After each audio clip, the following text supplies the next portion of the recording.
रख हौसला वो मंजर भी आएगा, चल के प्यासे के पास समंदर भी आएगा। थक कर ना बैठ ए मंजिल के मुसाफिर, मंजिल भी मिलेगी और जीने का मज़ा भी आएगा। नमस्कार दोस्तों, मैं सुशील यादव आपके अपने यूट्यूब चैनल विजन एकेडमी पर एक बार फिर से स्वागत करता हूं। और आज एक नई शीर्षक के साथ मैं आपके सामने उपस्थित हूं, जिसका नाम है मुगल काल।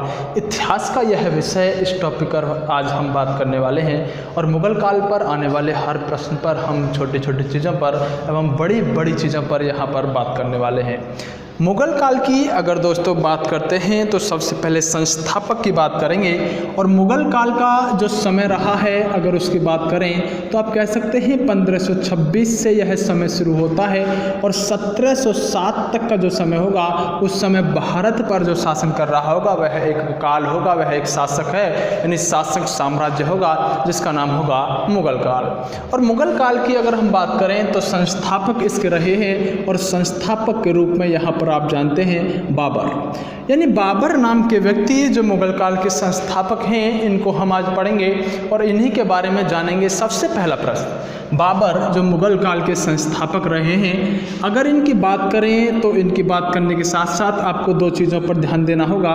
एक, बाबर का जो जन्म हुआ है सबसे पहले फरगना किला में हुआ है, और फरगना किला यानी आप कह सकते हैं उज्बेकिस्तान में बाबर का जन्म होता है। और बाबर यहाँ पर जन्म लेने के साथ साथ इनके अगर माता पिता की बात करें तो जो बाबर की माता हुई हैं उनका नाम है कुतुल निगार खान।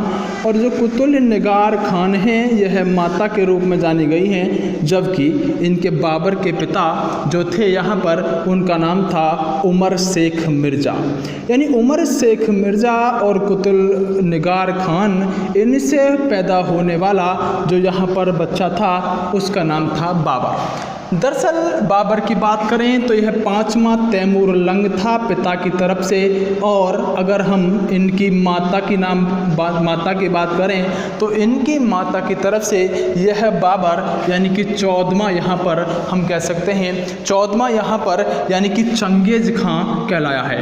और चंगेज खां ही नहीं, चंगेज खां के साथ साथ अगर बाबर की बात करते हैं तो बाबर एक ऐसा शासक था जो यहाँ पर चगताई तुर्क कहा जाता था। यानी चगताई तुर्क के नाम से जाना जाने वाला यह व्यक्ति जो बाबर है, इसका जन्म एक रियासत में हुआ है।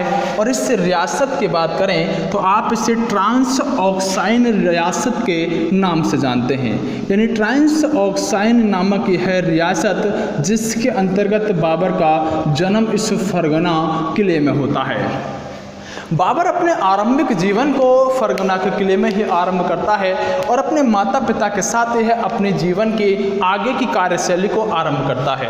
बाबर धीरे धीरे अपनी उम्र को आगे बढ़ा रहा होता है, तभी बाबर के पिता बाबर की सारी क्रियाओं पर ध्यान देते हैं और वह पाते हैं कि बाबर एक ऐसा शासक, ऐसा बेटा है मेरा जो यहाँ पर यानी कि प्रशासनिक नीतियों पर ध्यान नहीं देता है।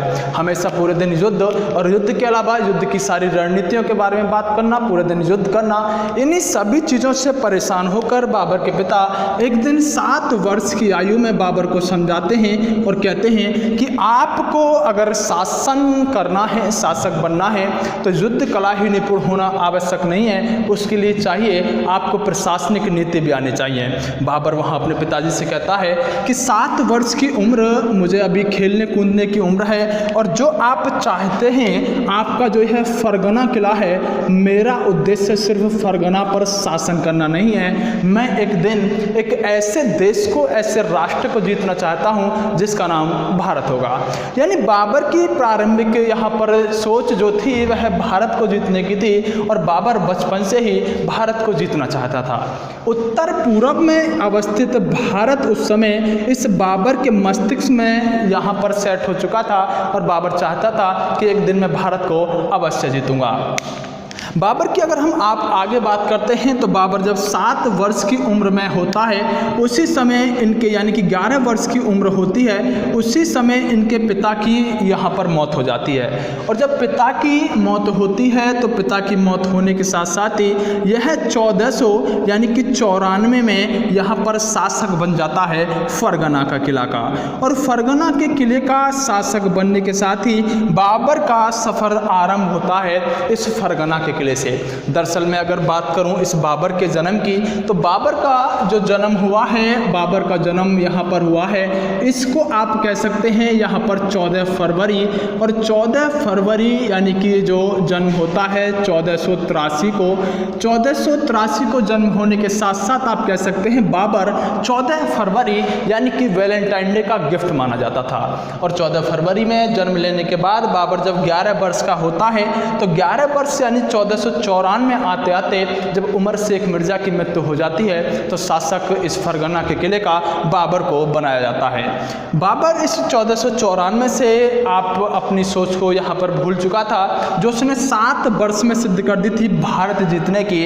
और 1494 से लेकर 1507 तक भारत को आक्रमण यानी भारत को यहाँ पर निशाना ना बनाते हुए यह बाबर इस 13 वर्ष तक के समय को यानी 1494 से 1507 तक के समय को जो बिताता है वह उत्तर पूर्व में ना कर उत्तर पश्चिम में आक्रमण और अभियान करके चलाता है, जहाँ पर उज्बेकिस्तान, किर्गिस्तान और अन्य देशों के बारे में हमको यहाँ पर व्याख्या मिलती है। यानी 13 वर्ष के समय में बाबर ने जो अपने आक्रमण किए हैं वह उत्तर पश्चिम दिशा में किए थे। और उत्तर पश्चिम दिशा में आक्रमण करने के साथ साथ वह कभी इन क्षेत्रों को जीत नहीं पाया था। यानी जीतने के साथ साथ हार भी यहाँ पर उसका हार का सामना करना पड़ता था। और जब हार का सामना इसने यहाँ पर 1494 से और 1507 तक किया है, इस 13 वर्ष के अंतर्गत इस बाबर ने 2 चीज़ें की थी, एक अभियान चलाई और दूसरा 3 शादियाँ की थी।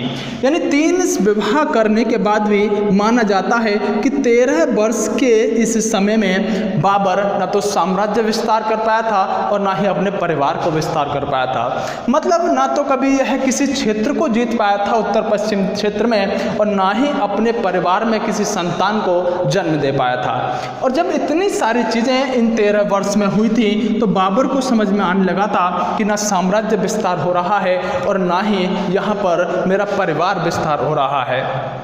बाबर अभी तक तो जाना जाता था वह पिता की ही उपाधि के नाम से यानी मिर्ज़ा के नाम से जाना जाता था।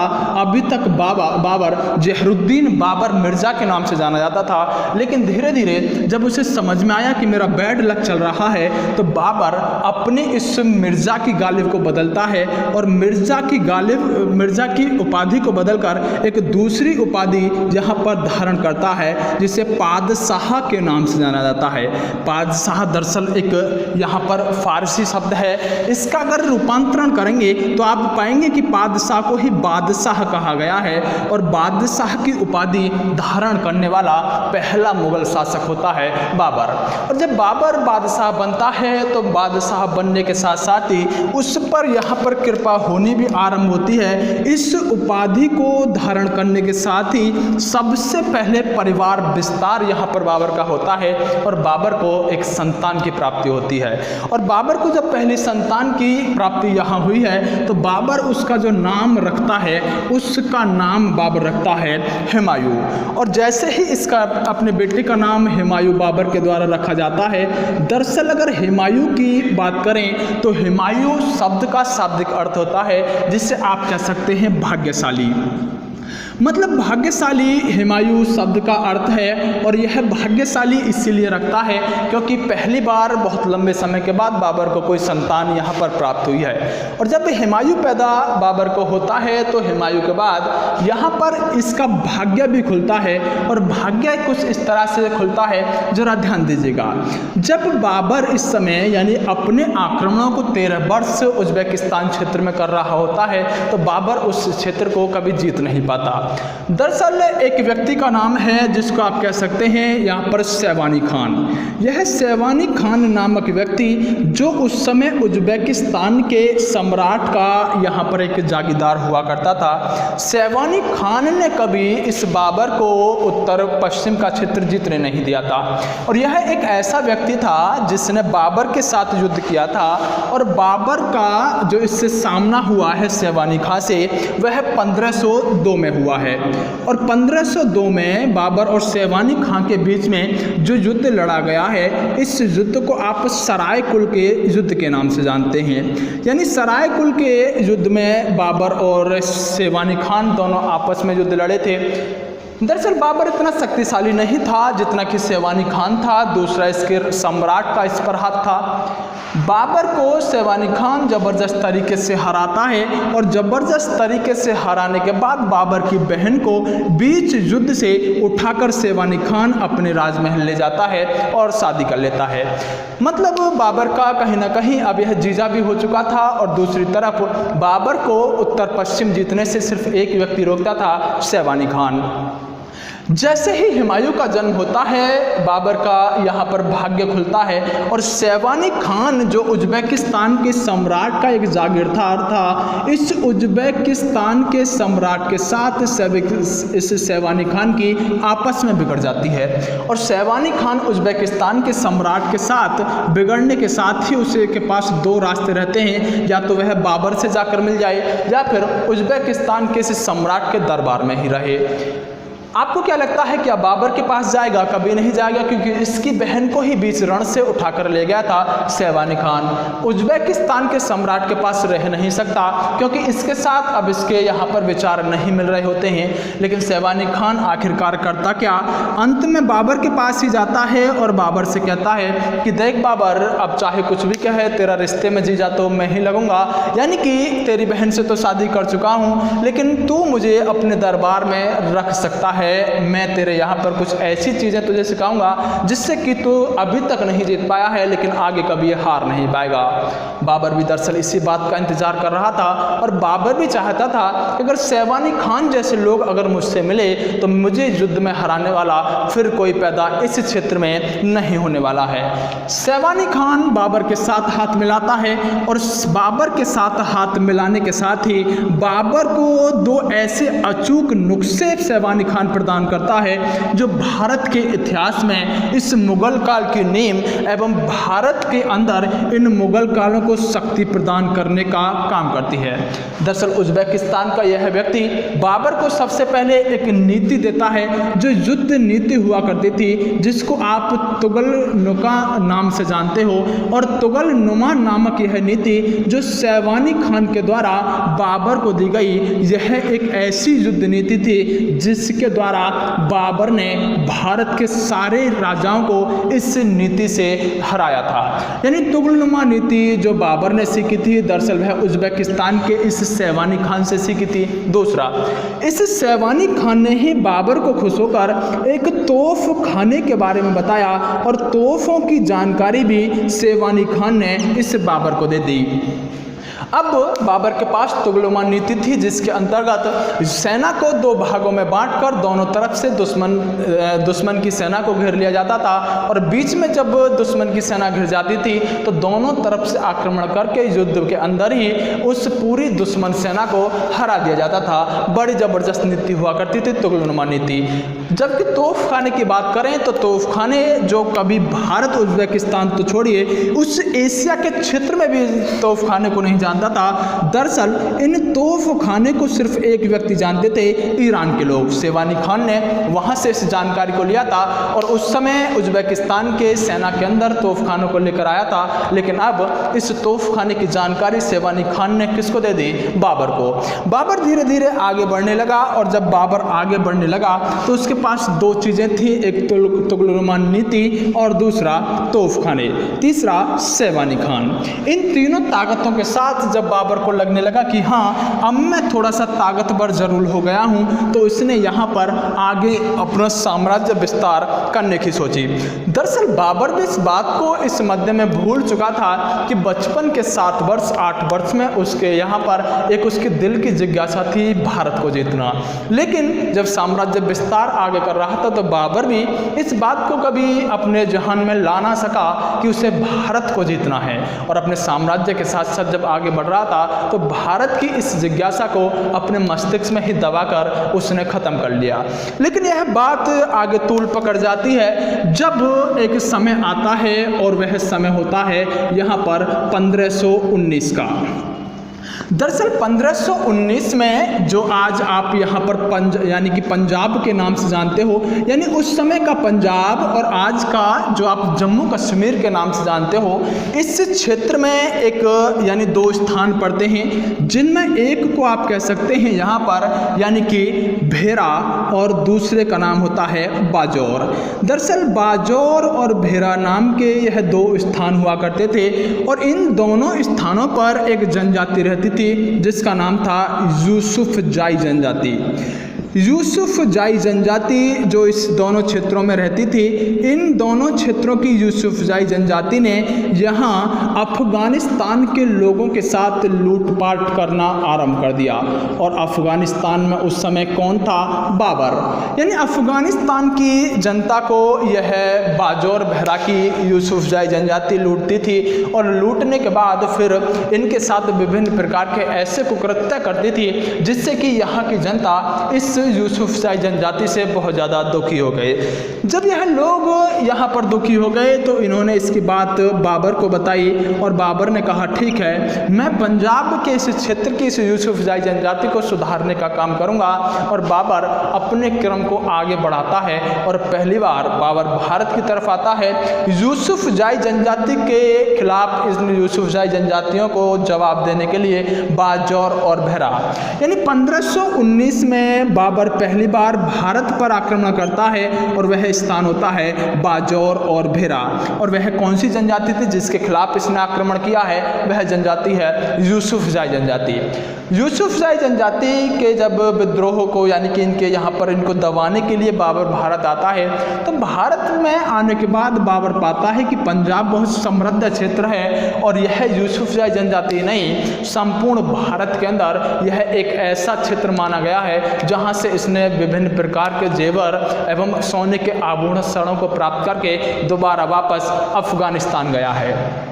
दरअसल मेरी बातों पर ध्यान दीजिएगा, बाबर ने पहली बार अगर भारत में तोफ और तुगलनुमा नीति का प्रयोग किया है तो वह युद्ध होगा 1519 का भेरा बाजौर युद्ध, ना कि 1526 का इब्राहिम लोधी के खिलाफ का युद्ध। यानी अगर प्रश्न पूछा जाए कि बाबर ने पहली बार भारत में तोफ गोलों का प्रयोग किस युद्ध में किया, वह युद्ध होगा 1519 का बाजौर भेरा युद्ध। उसके बाद यूसुफजाई जनजाति को यहाँ पर दमन करने के साथ साथ बाबर वापस अपने अफगानिस्तान वापस चला जाता है, और जब बाबर दोबारा भारत आने की चेष्टा करता है तो उसका सिर्फ एक ही उद्देश्य होता है, लूटपाट करना। जब लूटपाट करने के लिए बाबर निरंतर से दोबारा भारत आने की कोशिश करता है तो बाबर एक ही बार नहीं, बाबर बार बार भारत आता है, और वह जो समय रहा है 1519 से बाबर भारत आना शुरू करता है, और 1524 तक भारत बार बार भारत यानी कि बाबर आता है, और लगभग इस मध्य में बाबर 4 बार भारत पर आक्रमण करता है, और 4 बार उसके आक्रमण सफल भी रहते हैं, क्योंकि बाबर जो आक्रमण कर रहा है अपने साम्राज्य को विस्तार करने के लिए नहीं, बाबर यहाँ पर सिर्फ आक्रमण कर रहा है तो उसके पीछे कारण है लूटपाट के उद्देश्य से। लूटपाट के उद्देश्य से यहाँ आक्रमण जम्मू कश्मीर के क्षेत्र में करता रहा है, और अपने इस लूटपाट के मकसद से ही बाबर बार बार भारत आता रहा है।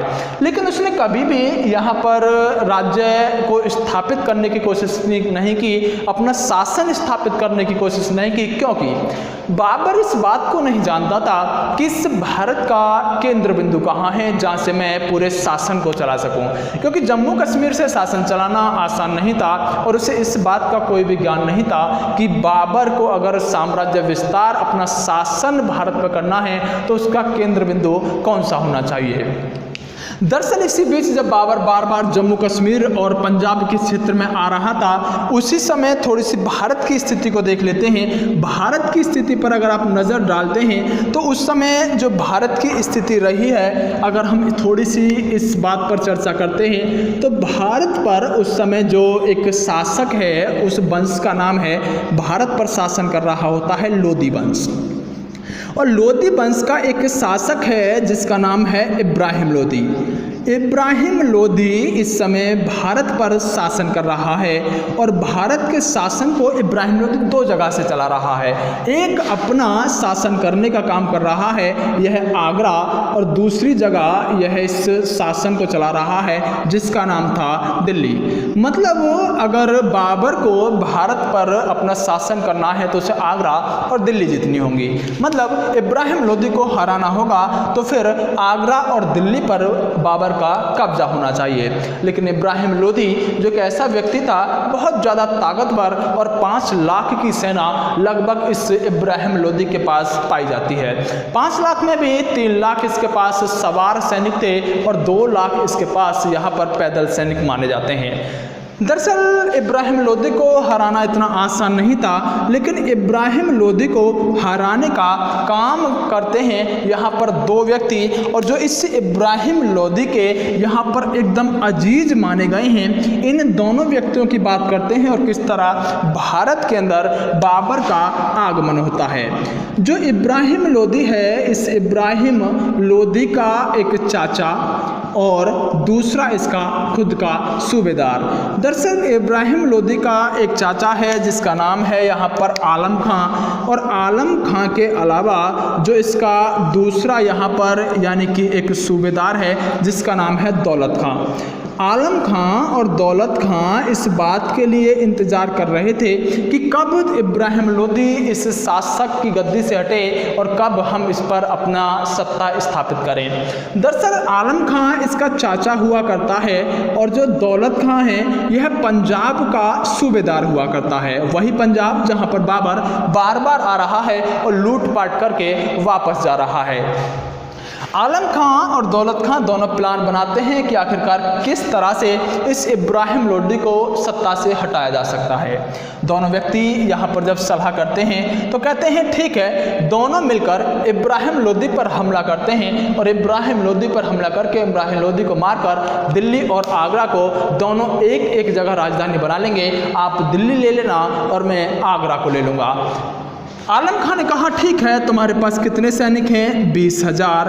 दौलत खां के पास जब सैनिकों की गिनती की गई तो लगभग 20,000 ही दौलत खां के पास थे। दोनों ने मिलकर कहा कि इब्राहिम लोदी के पास कितनी सेना है? 5 लाख। मतलब 40,000 सैनिकों से 5 लाख सैनिकों को हराना दोनों समझ गए थे आसान नहीं होगा, खुद जबरदस्त कूटे जाएंगे और इस रणनीति का भी पता इब्राहिम लोदी को चल जाएगा। तो फिर दोनों ने यहाँ पर प्लान बनाया कि कुछ इस तरह तो बात जमने वाली नहीं है। दोनों ने कहा कि अगर इस तरह से नहीं जमने वाली है तो क्यों ना हम किसी की मदद ले लें। अब इस स्थिति में मदद कौन करेगा? दौलत खां ने कहा एक व्यक्ति है जो हमारी मदद कर सकता है और उस व्यक्ति का नाम है राणा सांगा।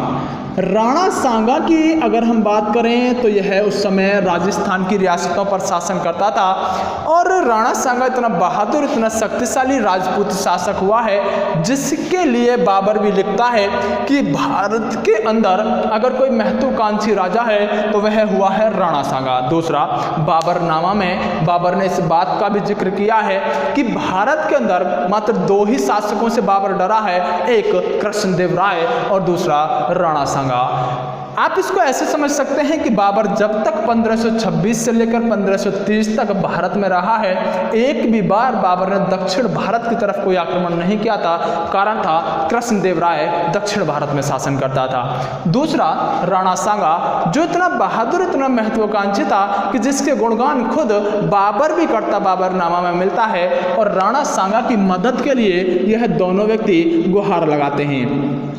क्या राणा सांगा इब्राहिम लोदी से भी ज़्यादा ताकतवर था?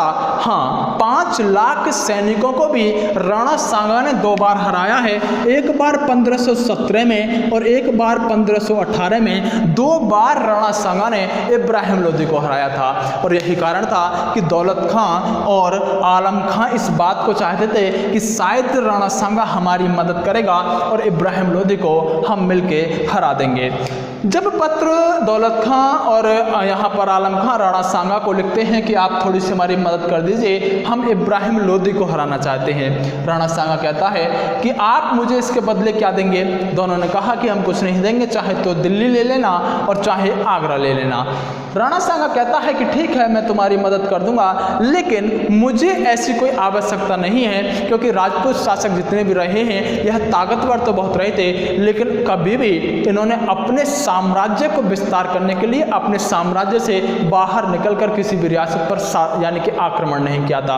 और राणा सांगा इस बात के लिए स्पष्ट मना कर देता है। और जब इनके दिमाग में अन्य विचार पनपने लगते हैं कि यह भी हमारा प्लान फेल हो गया, राणा सांगा अब मदद नहीं करेगा।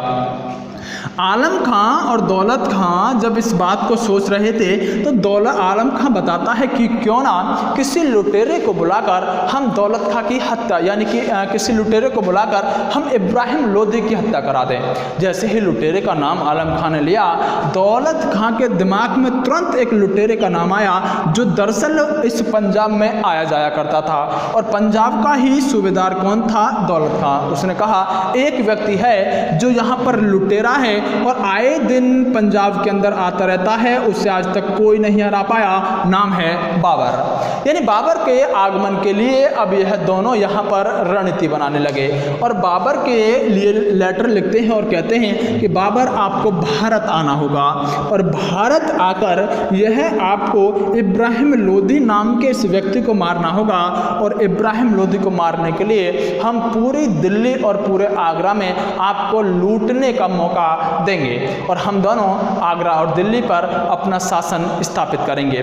मैंने आपसे पहले ही कहा था कि बाबर का बचपन से ही सपना था भारत जीतने का, लेकिन बाबर को नहीं पता था कि सत्ता का केंद्र भारत में कहाँ है। और अब उसे दौलत खां और आलम खां जैसे लोगों से मदद मिलने के साथ ही समझ में आ गया है कि हाँ, भारत में जाने का मुझे एक मौका यहाँ मिला है और मुझे मदद करेंगे आलम खां और दौलत खां।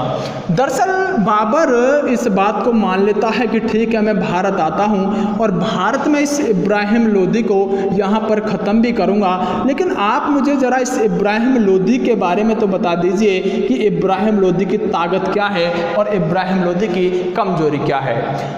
जब बाबर इस बात के लिए दोनों दौलत खां और यहाँ पर आलम खां से पूछता है तो वह बताते हैं कुछ नहीं है, इब्राहिम लोदी के पास थोड़ी सी 5 लाख की सेना है। 5 लाख की सेना। जब बाबर इस 5 लाख की सेना का नाम सुनता है तो वह इस लेटर को फाड़कर फेंक देता है और कहता है मुझे कोई आवश्यकता नहीं है वहाँ मरने के लिए जाने के लिए। तो सीधी सी बात थी कि वह मना कर देता है, लेकिन दोनों व्यक्ति एक व्यक्ति का नाम लेते हैं और कहते हैं बाबर से कि आप भारत आओ, आपका यहाँ पर एक व्यक्ति मदद करेगा और उस व्यक्ति का नाम होगा राणा सांगा। और राणा सांगा 2 बार यहाँ पर इस इब्राहिम लोदी को हरा भी चुका है, 1517 और 1518 में। बाबर इस बात को मान लेता है और भारत के लिए आने की कोशिश करता है। दरअसल राणा सांगा को जब लेटर लिखा बाबर ने, कहा कि मैं भारत आ रहा हूँ, मुझे इब्राहिम लोदी को हराना है और आप इसमें मेरी मदद करोगे।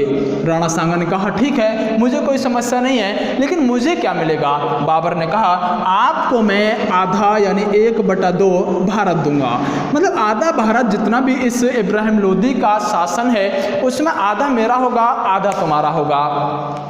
राणा सांगा ने कहा ठीक है। राणा सांगा इसके निमंत्रण को मान लेता है और कह देता है आप भारत आओ, इब्राहिम लोदी को हम मिलकर हराएंगे, आप और मैं इस भारत को आधा आधा कर लेंगे। जब बाबर भारत आने की कोशिश करता है तो बाबर भारत आता है, एक तरफ भारत को आधा आधा बांट चुके हैं इब्राहिम, एक तरफ बांट चुके हैं बाबर एवं राणा सांगा और दूसरी तरफ आधा आधा बांट चुके हैं दौलत खां और यहाँ पर यानी कि दूसरा इसका ही यानी कि आगा खां। जब दोनों व्यक्ति आधा आधा बांट चुके हैं तो इनमें कहीं ना कहीं बंटवारा अब होना नहीं है, क्योंकि 4 व्यक्ति हैं और भारत को बंटना है आधा आधा। लेकिन बाबर भी कहाँ तक रुक पाता। बाबर एक दिन भारत में आ ही जाता है और वह पानीपत यानी हरियाणा के इस पानीपत में आकर खड़ा हो जाता है, जो पानीपत के अंदर प्रथम युद्ध के नाम से भी जाना गया है। और दोनों की सेना आमने सामने आकर खड़ी हो जाती हैं। एक तरफ यहाँ पर सेना है इब्राहिम लोदी की और दूसरी तरफ खड़ा है बाबर। यानी बाबर और इब्राहिम लोदी के बीच में अब यहाँ पर युद्ध होना है।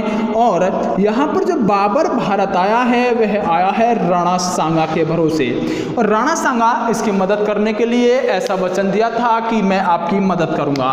बाबर के साथ दरअसल देखा जाए तो 20,000 की सेना है और 20,000 की जो सेना है यहाँ पर बाबर की और 5 लाख की सेना है यहाँ पर यानी कि इब्राहिम लोदी की। बाबर इंतजार कर रहा है राणा सांगा कब आए और कब मैं आक्रमण करूं।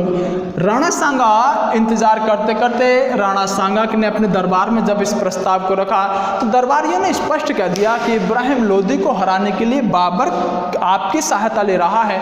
आप जब चाहे इब्राहिम लोदी को हरा सकते हैं, फिर भारत को आधा आधा बांटने की क्या आवश्यकता है। आप जिस दिन चाहे इब्राहिम लोदी को हराएं और पूरा भारत आपका होगा। दरअसल बात आधा भारत आपको नहीं दे रहा है बाबर, आधा भारत आपसे ले रहा है, क्योंकि इब्राहिम लोदी आपके सामने आप उससे अकेले हरा सकते हैं। राणा सांगा को यह बात समझ में आ गई और राणा सांगा अपने प्रस्ताव को खत्म कर देता है कि मैं पानीपत के प्रथम युद्ध में यहाँ पर बाबर की मदद करने के लिए नहीं जाऊंगा। और जब नहीं जाने की बात बाबर कह देता है तो यहाँ एक तरफ युद्ध की घोषणा कर चुका है बाबर और समय भी आ चुका है उस तिथि का जब दोनों को युद्ध लड़ना है। 21 अप्रैल 1526 में एक तरफ बाबर, दूसरी तरफ इब्राहिम लोदी, एक तरफ 5 लाख सैनिक और दूसरी तरफ यहाँ पर यानी 20,000 सैनिक। लेकिन उस्ताद अली और मुस्तफ़ा खां दो ऐसे तोफची यहाँ पर बाबर लेकर आया है जो यहाँ पर तोफ खाने के प्रमुख हुए हैं, यानी उस्ताद अली और मुस्तफ़ा खां। इन दोनों तोफचियों के माध्यम से क्या 5 लाख सैनिकों को बाबर की 20,000 की सेना हरा पाएगी या इब्राहिम लोदी की 5 लाख की सेना इस बाबर की 20,000 की सेना और उस्ताद अली और मुस्तफ़ा खां समेत दोनों तोफचियों को क्या भारत से खदेड़ पाएगी। या भारत के अंदर बाबर आ गया है और राणा सांगा ने उसकी मदद नहीं की है। क्या इस युद्ध में अगर बाबर जीता तो क्या राणा सांगा से बदला लेने के लिए बाबर दोबारा जाएगा। इन सभी चीज़ों पर बात करेंगे और हम धीरे धीरे इस युद्ध के बारे में बात करेंगे, कौन इसमें जीता और कौन इस युद्ध में हारा। लेकिन आपसे अब मुलाकात होगी हमारी अगली वीडियो में। तभी तक के लिए सभी के लिए बेस्ट ऑफ लक। मिलेंगे अगले एपिसोड।